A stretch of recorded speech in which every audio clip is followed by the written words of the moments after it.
बाजार आज और कल में आप सभी का स्वागत है। मैं हूं स्वाति रायना। इस शो में हम आपको बताएंगे बाजार में आज का पूरा एक्शन, साथ ही कल के लिए क्या बनाएं आप स्ट्रैटेजी। और आपके कल की तैयारी कराने के लिए हमारे साथ शो में शामिल हो चुके हैं जी बिजनेस के मैनेजिंग एडिटर अनिल सिंघवी। अनिल जी, बहुत स्वागत है आपका एक बार फिर से शो में। और साथ ही हमारे साथ एक और खास मेहमान है ट्रेड स्विफ्ट ब्रोकिंग के संदीप जैन। संदीप जी, आपका भी बहुत स्वागत है शो में। और मेरी पूरी रिसर्च टीम है हमारे साथ। कुशल से हम जानेंगे कैसा रहा आज बाजार का हाल, मारुति के कैसे रहे नतीजे, ये भी हम कुशल से जानेंगे। कल आने वाले सिप्ला और डॉक्टर रेड्डीज के नतीजों का अनुमान हमें बताएंगी देवांशी। वहीं टाटा मोटर्स के नतीजों का अनुमान हम जानेंगे वरुण से। और मल्टीप्लेक्स शेयरों में फोकस क्यों रहा है जानेंगे सृष्टि से। बातचीत शुरू करें उससे पहले आज के कारोबार पर जरा एक नजर डाल लेते हैं। तो शेयर बाजार में हमने देखा लगातार 5वें दिन लाल निशान में कारोबार हुआ। निफ्टी 150 अंक लुढ़ककर 13,850 के नीचे बंद हुआ, तो सेंसेक्स 534 अंक गिरकर 46,874 पर बंद हुआ। मगर कल गिरावट के बाद बैंक निफ्टी आज हरे निशान में बंद होने में कामयाब रहे। वहीं एफआईआईज और डीआईआईज के डेटा पर एक नजर डाल लेते हैं। एफआईआईज यानी विदेशी संस्थागत निवेशकों ने कैश मार्केट में करीब 3,713 करोड़ रुपए की बिकवाली की है। और डीआईआईज यानी घरेलू संस्थागत निवेशकों ने 1,737 करोड़ रुपए की आज कैश मार्केट में खरीदारी की।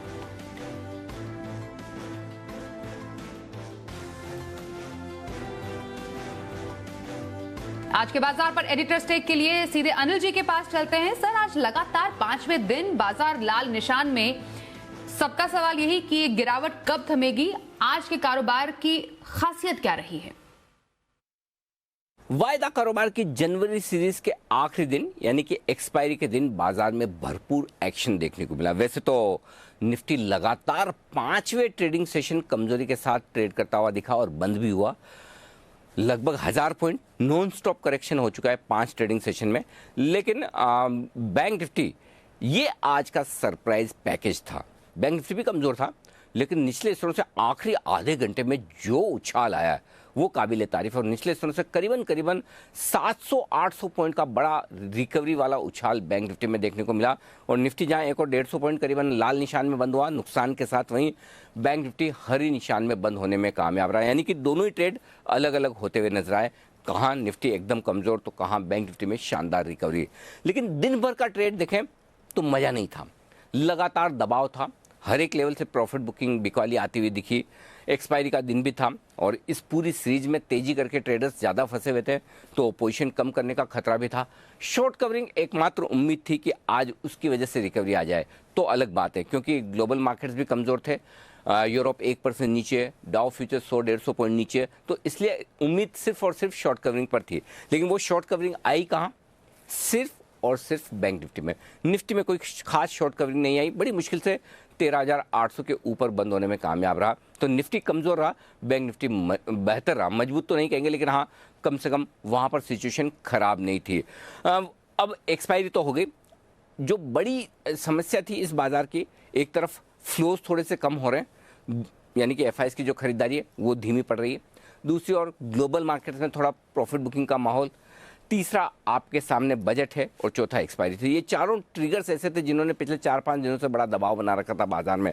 अब इनमें से देखते हैं, एक्सपायरी का ट्रिगर तो खत्म हुआ, अब आगे है बजट सोमवार को।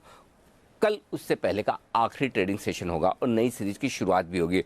तो बेहद इंटरेस्टिंग सेशन कल भी रहने वाला है। लेकिन फिलहाल ये कह सकते हैं कि एक्सपायरी में 3 हफ्ते बिल्कुल अलग और आखिरी हफ्ता जबरदस्त प्रॉफिट बुकिंग और कमजोरी का रहा जनवरी की। कल के आज दिन भी काफी इंपॉर्टेंट है, जैसा आपने कहा कि बजट से पहले का आखिरी ट्रेडिंग सेशन होगा, नई सीरीज की शुरुआत भी हो रही है।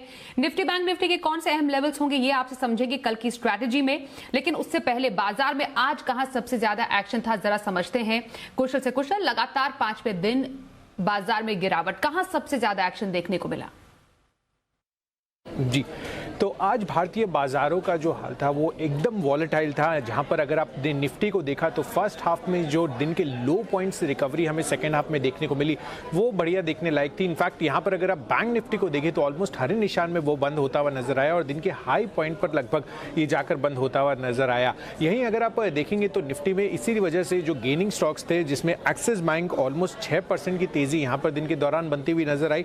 साथ ही SBI भी 5-5.5% बढ़कर बंद होता हुआ हुआ दिखा। आईओसी और बीपीसीएल में भी बेहतरीन तेजी हमें देखने को मिली। पर निफ्टी में जो गिरने वाले शेयर थे उसमें एफएमसीजी काउंटर्स जो थे वहां पर भारी बिकवाली नजर आई। इसके अलावा जो इसके नतीजे मारुति सुजुकी यहां पर निफ्टी कंपनी के आते हुए दिखे, अनुमान से कमजोर रहे नतीजे, इस वजह से यहां पर भी 3-3.25% का फॉल देखने को मिला। आईटी काउंटर्स भी वीक रहे। आईटी काउंटर्स में भी अगर आप देखें तो विप्रो समेत टाटा एलेक्साई, इन्फो एज जैसे स्टॉक्स में बिकवाली हमें नजर आई और ये टॉप लूजर रहे स्पेस में। साथ ही रियल्टी स्पेस जो था यहां पर गिरावट लगातार जारी है। आप देखिए गोदरेज प्रॉपर्टी समेत बाकी तमाम शेयरों में भी ऑलमोस्ट 3 से 4% का फॉल देखने को मिला। एफएमसीजी स्पेस जैसे कि मैं आपको बता रहा था, एचयूएल के साथ साथ इमामी, आईटीसी, नेस्ले जैसे शेयरों में बिकवाली नजर आई और टाटा कंज्यूमर तो ऑलमोस्ट 560-565 के लेवल्स पर जाता हुआ नजर आया।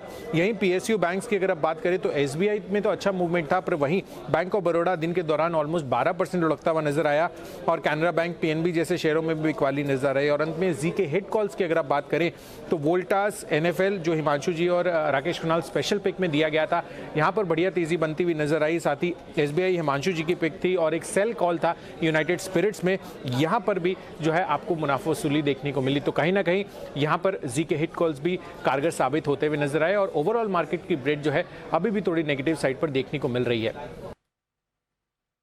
बहुत शुक्रिया आपका कुशल। फिलहाल सेक्टर स्पेसिफिक जानकारी हमें देने के लिए संदीप जी का रुख करते हैं जो हमारे आज के खास मार्केट एक्सपर्ट है। संदीप जी, अब बजट से पहले हमने देखा लगातार 5 दिन बाजार में गिरावट नजर आई है।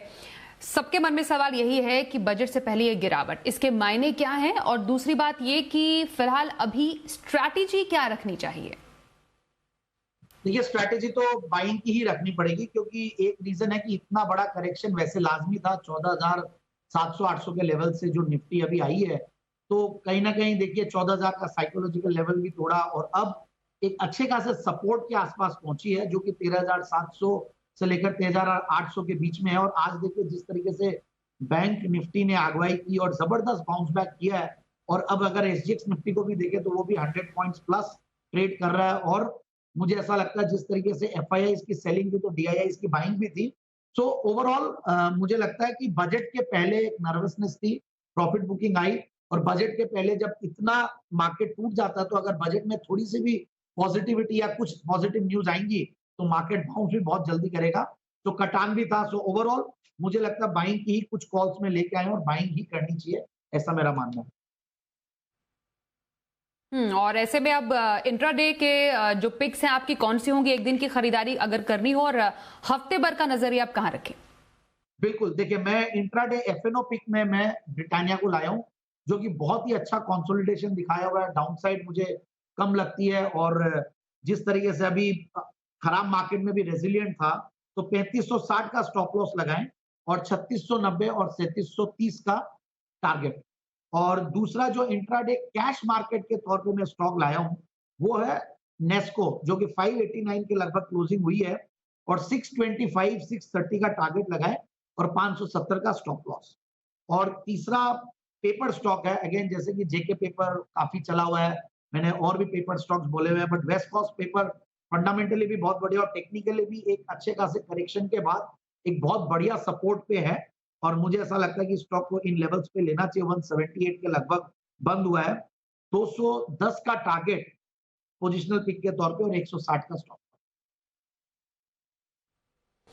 तो 2 इंट्राडे पिक्स संदीप जैन की, ब्रिटानिया में खरीदारी की सलाह, नेस्को भी उनकी इंट्राडे पिक है, और पोजिशनल व्यू वेस्ट कोस्ट पेपर में रखने की सलाह दी है संदीप जैन ने। बातचीत जारी रखेंगे उनसे, लेकिन इस बीच कुछ नतीजों पर एक नजर डाल लेते हैं। मारुति ने आज दिसंबर तिमाही के अपने नतीजे पेश किए। नतीजे कैसे रहे हैं, पूरा एनालिसिस जरा समझते हैं हमारे सहयोगी कुशल से। कुशल का एक बार फिर रुक करेंगे। कुशल, जरा बताएं मारुति के नतीजे अनुमान के मुताबिक कैसे रहे? जी, तो मारुति के नंबर्स जो थे कमज़ोर रहे मार्केट आज के दौरान ही आते हुए दिखे, और यहाँ पर जो हमारा अनुमान था, आप देखिए एबिटा की जो मार्जिन है वो 11.2% का हमारा अनुमान था, उसके मुकाबले कंपनी ने 9.5% के मार्जिन ही रिपोर्ट किए, क्योंकि कहीं ना कहीं जो अनफेवरेबल प्रोडक्ट मिक्स रहा वो इम्पैक्ट इनके मार्जिन को करता हुआ दिखा। साथ ही कंपनी की जो फॉरेन एक्सचेंज मूवमेंट थी वहाँ पर भी नेगेटिव एडवर्सिटी हमें देखने को मिली और इस वजह से मार्जिन पर दबाव आता दिखा। वहीं जो बढ़िया वॉल्यूम ग्रोथ रही उसके मुकाबले अगर आप देखें तो रेवेन्यू जो है ऑलमोस्ट 3.5% तक बढ़ता हुआ नजर आया, जिसकी वजह से जो है 23,458 करोड़ की आय में ये तब्दीली होती हुई नजर आई। और अंत में अगर आप मुनाफे की बात करें तो यहाँ पर भी 1985 करोड़ का हमारा अनुमान था, उसके मुकाबले 1940 करोड़ का जो मुनाफा है वो कंपनी पोस्ट करती हुई दिखी। तो कहीं ना कहीं जिस तरह से आय तो बढ़ती हुई दिखी, पर जो कमोडिटी प्राइसेस में इंक्रीज हुआ उसकी वजह से मार्जिन्स पर दबाव आता दिखा, और इस वजह से ओवरऑल जो नतीजे थे मारुति सुजुकी के वीक रहे। तो मारुति सुजुकी के नतीजों पर जानकारी देते हुए कुशल अनुमान से कमजोर रहे नतीजे। इस बीच आपको बताएं कि शुक्रवार को बाजार बंद होने के बाद आएंगे टाटा मोटर्स के नतीजे। कैसे रह सकते हैं नतीजे, अनुमान क्या कहता है वरुण हमारे सहयोगी, उनके पास चलते हैं। वरुण जरा बताएं टाटा मोटर्स के नतीजों का अनुमान क्या कहता है।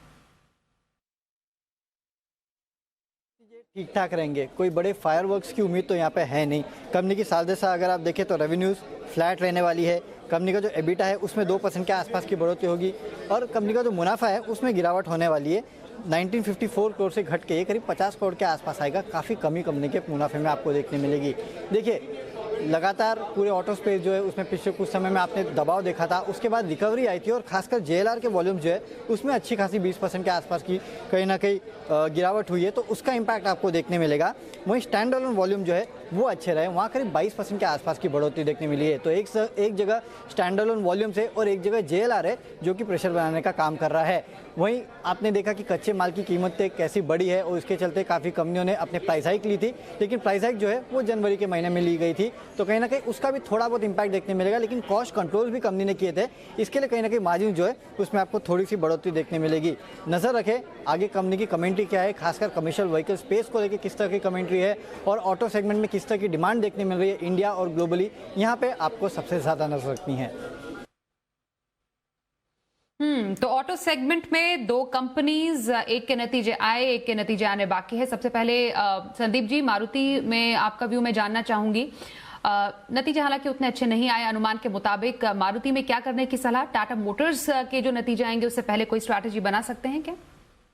देखिए, टाटा मोटर्स में तो अब डर लग रहा है, जिस तरीके का बड़ा रन अप आया है, तो मुझे लगता नहीं कि जैसा कि वरुण जी भी कह रहे थे बहुत ज्यादा फायरवर्क्स एक्सपेक्ट करना चाहिए। बट यस, जिस तरीके के मूवमेंट्स है वो कहीं ना कहीं बहुत ही मतलब मुझे सरप्राइजिंग लगते हैं। और मारुति को लेकर ये है कि जिन्होंने ले रखा है वो होल्ड करके रखें। बाकी ओवरऑल मुझे लगता है आने वाले क्वार्टर्स में नंबर्स अच्छे ही आएंगे, और ये भी नंबर्स के मार्केट के अनुमान और एक्सपेक्टेशंस बहुत हाई हो गई थी। तो इसीलिए मैं तो यही कहता हूँ कि साथ में ऑटो इंसुलरी पैक पे ध्यान दें, टायर के स्टॉक्स पे ध्यान दें। जबरदस्त रिजल्ट्स आए हैं, बैटरी वाले स्टॉक्स हैं, काफी स्टॉक्स मैंने इसमें भी रेकमेंड किया, जैसे कि फीएम इंडस्ट्रीज है या और Munjal Showa, Munjal auto, two wheeler stocks पे ध्यान दे सकते हैं। So I am bullish on the segment. But yes, थोड़ा सा जिस तरीके से मार्केट में करेक्शन आए हैं तो थोड़ा और करेक्ट हो जाए तो नीचे के लेवल्स पे ले। But yes, Maruti is certainly a buy on declines, and जिन्होंने ले रखा वो होल्ड करें। चलिए, ऑटो सेगमेंट की तो बात हुई, अब शो में आगे बढ़ते हैं और देखते हैं अब शर्मा जी का ऑप्शन।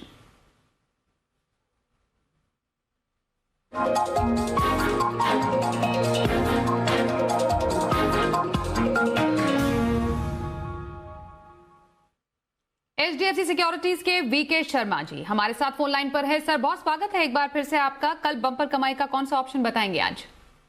नमस्ते स्वाति जी, आपके और आपके सभी दर्शकों को। और आज जो एक ऑप्शन लेकर आया हूँ वो है ICICI बैंक।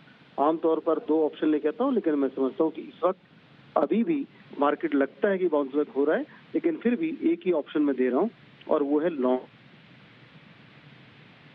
की 504।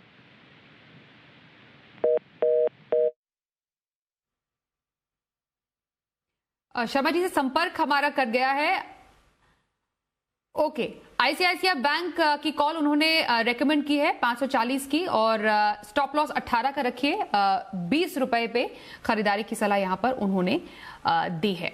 ICICI बैंक में खरीदारी की सलाह। चलिए थोड़ा और डिटेल समझते हैं। वीके शर्मा जी, आप सुन पा रहे हैं हमें? ICICI बैंक की कॉल आपने सजेस्ट की, उस पर और कुछ कहना चाहेंगे? 2 मिनट जी शर्मा सर जी। ICICI बैंक की 540 की कॉल 20 रुपए 70 पैसे पे क्लोज हुई थी। स्टॉप लॉस लें 18 रुपए का, और टारगेट रहेगा आपका 24 रुपए 50 पैसे। माफ कीजिए, लाइन कनेक्टिविटी में ऐसा इशू था। गांव में हूँ इस वक्त, छुट्टी पे हूँ, लेकिन जी बिजनेस के लिए उनका शो कर रहा हूँ। नमस्ते जी। आइए अब जानते हैं कल के लिए आपकी क्या स्ट्रैटेजी रहे। अनिल जी से समझते हैं। अनिल जी, अब कल से नई सीरीज की शुरुआत हो रही है, बजट भी है सोमवार को, तो ऐसे में अब निफ्टी बैंक निफ्टी के अहम लेवल्स क्या होंगे और स्ट्रैटेजी स्पेशली क्या होनी चाहिए? जहां तक कल के बाजारों का सवाल है, उम्मीद करें कि ग्लोबल मार्केट्स उतने बुरे नहीं हो। हालांकि भारतीय बाजारों के बंद होने के वक्त डाउ फ्यूचर्स 100 पॉइंट नीचे ट्रेड करते हुए दिख रहे थे, तो कमजोरी का अंदेशा तो है।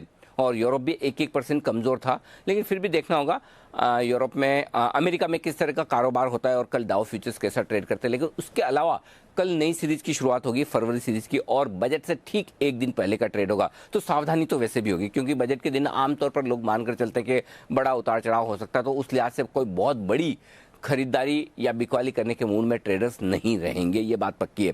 तो अब इस लिहाज से लेवल्स क्या इंपॉर्टेंट है। 13,650, 13,700 निफ्टी के लिए कल सपोर्ट के तौर पर काम करेगा। इसके नीचे फ्रेश कमजोरी होगी और ऊपर 13,925, 13,975 ये रेंज है जहां पर पहले हल्की की रुकावट है। 14,000 को पार करना थोड़ा मुश्किल होगा। इस रेंज पर फोकस करिए कल निफ्टी पर पहले, उसके बाद देखते हैं क्या कुछ होता है। बैंक निफ्टी का जहां तक सवाल है, 29,400 से 29,650 मजबूत सपोर्ट जोन था, लगभग उसी सपोर्ट जोन से बैंक निफ्टी घुमा है। तो आज के लिए वैसे तो रिकवरी होकर काफ़ी अच्छी क्लोजिंग मिली है। कल देखते हैं 30,000 एक बार की इंट्राडे सपोर्ट के तौर पर काम करेगा, और एक बार 30,500 को पार किया तो फिर बैंक निफ्टी 30,700 से लेकर 30,850 की रेंज तक जाने की कोशिश कर सकता है।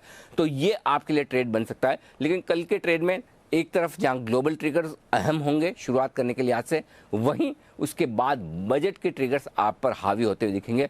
तो फिर देखते हैं लोकल और ग्लोबल दोनों ट्रिगर्स में से कौन हावी होता है और नई सीरीज की शुरुआत कैसी होती है। लेकिन फिलहाल बड़े एक्शन वाली जो सीरीज थी, जनवरी की सीरीज, वो खत्म हुई, और फरवरी की सीरीज में बजट के बाद बाजार के डायरेक्शन को लेकर ज़्यादा क्लैरिटी, ज़्यादा दिशा दशा आपको सही समझ में आएगी। बहुत शुक्रिया अनुज जी कल के लिए स्ट्रैटेजी बताने के लिए। आइए अब आगे बढ़ते हैं और देखते हैं कल का ऑप्शन।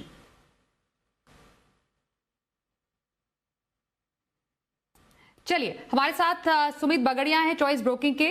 सुमित जी, स्वागत है आपका बहुत शो में। ऑप्शन के जरिए कहां पर मौके बनेंगे? हाय स्वाति, गुड इवनिंग।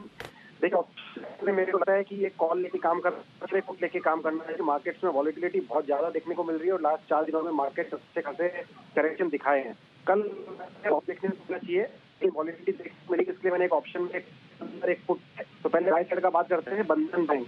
बंधन बैंक में यहाँ से एक बाउंस देखने को मिलना चाहिए। 310 का कॉल 30 रुपए के आसपास लेने का सलाह रहेगा। 17 रुपए का इसके अंदर कॉल लगाना है। कल अगर मार्केट्स में बैंक निफ्टी में बाउंस बैक आया और मार्केट में बाउंस बैक आया तो बंधन बैंक का 310 का कॉल 30 रुपए से लेकर 34 रुपए तक का टारगेट 1 से 2 दिनों में दिखा सकता है। वॉलिटिलिटी को देखते हुए ऑप्शंस में एक पुट साइड में आईटी स्टॉक्स लेने का सलाह रहेगा, जिसमें एचसीएल टेक का 930 का पुट ले सकते हैं। ये कल के लिए दूसरा ऑप्शन होगा। आईटी स्टॉक्स में आज दबाव देखने को मिला था, क्लोजिंग सेशन में आज लोअर लेवल्स पे बंद दिए थे, तो एचसीएल टेक का 930 का पुट 34 रुपए के आसपास बाय करके चल सकते हैं। 25 रुपए का इसके अंदर स्टॉप लॉस लगाएं। ऊपर में टारगेट 45 से 50 तक के देखने को मिल सकते हैं। ये भी 1 से 2 दिन के लिए स्ट्रेटेजी होगी। बहुत शुक्रिया सुमित जी आपका शो में शामिल होने के लिए और कल के ऑप्शन स्ट्रैटेजी बताने के लिए। और अंत में शो के Sandeep ji, long term strategy कहां रखी जाए? बिल्कुल, एक बेहतरीन क्वालिटी स्टॉक है, वो है मल्टी कमोडिटी एक्सचेंज। और ये ऐसा नहीं कि मैंने पहली बार रेकमेंड किया, मैंने हर लेवल्स पे स्टॉक को रेकमेंड किया। वेरी फ्रैंकली, मैं 2013 में पहली बार स्टॉक को रेकमेंड किया था और वो 238 रुपए के भाव थे, और वहां से ये नॉन स्टॉप 1850 तक भी साल ईयर आफ्टर ईयर चला है। एंड रीजन बीइंग, इस एक्सचेंज को बहुत करीबी से देखते हैं। डिस्क्लोजर ये भी है कि हम इसके मेंबर भी हैं, और बहुत जबरदस्त एक्सचेंज है। वर्ल्ड का one of the biggest exchanges है गोल्ड और सिल्वर में भी, और इंडिया में तो नंबर 1 एक्सचेंज है ही है नॉन एग्री कमोडिटीज में। और जबरदस्त ग्रोथ इस कंपनी ने दिखाया है। और सबसे बढ़िया बात है, ऊपर के लेवल से करेक्ट हुआ है। 1875 का लेवल्स था, जहां से ये अभी नीचे 1600 1650 के बीच में ट्रेड कर रहा है। दूसरी बात है, इलेक्ट्रिसिटी की ट्रेडिंग इस एक्सचेंज पे शुरू होने वाली है थोड़े दिनों में। आईएक्स से लोग स्पॉट लेंगे और यहाँ पे भी ट्रेडिंग शुरू होने वाली है। So that is also a trigger. Company ने रिसेंटली इंडाइसेस लॉन्च किए थे, वहां पे भी रेस्पॉन्स धीरे धीरे और बढ़ेगा। और ऑप्शंस भी इन्होंने स्टार्ट कर रखा है। राकेश झुंझुनवाला जी का भी इस कंपनी में स्टेक है। दूसरी बात यह है कि अगर आप स्टॉक का पी मल्टीपल देखें तो मुझे बहुत सस्ता लगता है पी मल्टीपल वाइज। अगर इसी टाइप की जो दूसरी कंपनियां, उनके बहुत ज्यादा पी मल्टीपल्स पे ऑनलाइन बिजनेसेस को मिल रहे हैं। दूसरी बात है, BSE, MCX, ये सब लिस्टेड स्पेस की कंपनियां हैं और एक्सचेंजेस में सबसे पहला एक्सचेंज लिस्टेड है और IEX भी है। और अब थोड़े दिनों में NSE जब लिस्ट होगा तो सबकी पूरे सेक्टर की रीरेटिंग होगी। सेल्स की कैगर बहुत बढ़िया रही है पिछले 3 साल की, 13-14%, प्रॉफिट की करीब 26-27%, दिसंबर 20 का रिजल्ट बहुत बढ़िया आया। तो overall I am very bullish on the stock. मुझे लगता है स्टॉक को ले और 1950 का टारगेट के लिए बिल्कुल खरीदे 6 से 9 महीने की अवधि। तो MCX में खरीदारी की सलाह संदीप जैन की लॉन्ग टर्म व्यू में। बहुत शुक्रिया संदीप जी, आप हमारे साथ शो में शामिल हुए और सभी सहयोगियों का भी बहुत शुक्रिया हम तक एक्सक्लूसिव खबर और रिसर्च पहुंचाने के लिए। आज के लिए शो में बस इतना ही। कल फिर से होगी मुलाकात, बताएंगे कमाई के ढेरों मौके। बाजार का लाइव एक्शन देखिए सुबह 7 बजे से।